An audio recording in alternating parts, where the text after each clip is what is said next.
काय रे, तयार झालास? निघालास का कुठे? हो, सानियाला रावण बघायचा आहे, घेऊन चाललोय दाखवायला. अरे नुसतं रावण नको दाखवू, रावण दहन दाखव तिला. ते मॅडम टीव्हीवर बघणार आहेत, घाबरतात ना फटाक्यांना. बरं, काही काम आहे का? नाही रे, काही काम नाही. मग मी निघू? म्हणजे सणावाराचं कोणाकडे काही द्यायचंय वगैरे? नाही, कोणाकडे काही नेऊन नाही द्यायचं.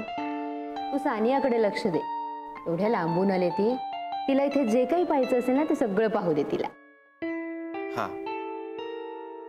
निघालं असेल चालेल, काही काम नाही. जा बाबा येतो. हा, सावकाश जा. एन्जॉय. हा. अगं, पण देशपांडेकडे जाणार होते सांगितलं नाहीस तू इंद्रनीलला? नाही, आणि एवढ्याच सांगायचंय नाही. का?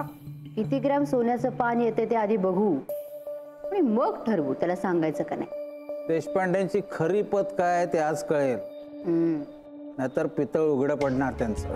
मी काकांना आधीच स्पष्ट सांगितलंय, पान जितकं मोठं तितकं तुमच्या मुलीचं सुख अधिक. तू म्हणजे ना ललिता, नशीब फक्त पान मागितलंस, अख्खं झाड नाही मागितलं सोन्याचं. आधी पान तर येऊ दे, मग मुळात सकट उपटून झाड आपल्या अंगणात लावते की नाही बघा. लावशील बाई, तू काहीही करू शकतेस.